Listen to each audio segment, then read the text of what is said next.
I was born into the usual traditional Chinese family that worships or pray to, Guan Yin, ancestors, etc., etc. I did not grow up in a very loving family, and that really affected my childhood. I would say I'm more of a quiet kid, I have a very small circle of friends. My story happened back in 2005. My mother, she has a lot of Christian friends, albeit non-Catholic. One evening, they came to our house and ministered to us, and all of us accepted Christ on the same night. I wasn't an active churchgoer after that. By the grace of God, my mother, she insisted that I should follow her to church, and out of curiosity also, I went to church with her, and I experienced, the presence of God during the worship session. That was how I come to know about Christianity in detail. I was very passionate about the things of God. I told my friends, about Christ, about the good news. I was preaching non-stop. When I was in university, I've been praying for certain things to happen in my family, and it did not happen. And it actually became worse. So that was what discouraged me. My passion for God was not as fiery as when I was in high school. So I live a very atheistic life. I try to find fulfillment at work, in relationships, but nothing could fill me. And there is always this small, still voice in me saying that, come back to me. Come to me, all you who are weary, and I will give you rest. So that is the Holy Spirit prompting me to go back to church.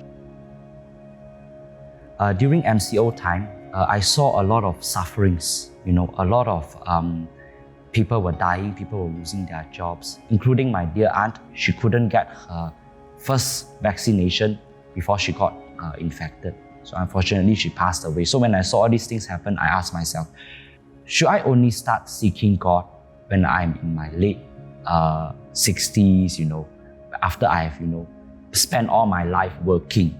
Then only I start seeking God. And I said, no, I do not know when I will pass on. So I should start now.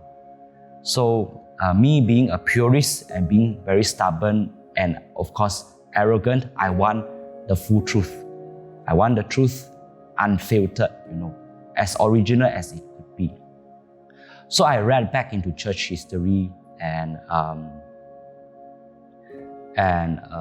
read into, the Reformation, the Schism, and I backtracked back to the Catholic Church. I was staying around here, so I always pass by Jalan Gasing, and I know there's a Catholic church here, St. Francis Xavier. So I contacted the parish office. I said, I'd like to be a Catholic, so what should I do? So they say, you should go through RCIA. I asked parish office, I think Pauline, I asked her whether I can just be a Catholic without going through the 1-year journey because I already know what you are going to teach. But she said, no, this is the process. Then out of obedience, I said, okay, Lord, if you want me to go through RCIA, then I'll go through RCIA. It was quite a humbling journey because more truth was revealed to me, especially on Mary and the saints and the sacraments and the real presence of God. I can see how God is journeying with me and how He is leading me back to the Catholic Church.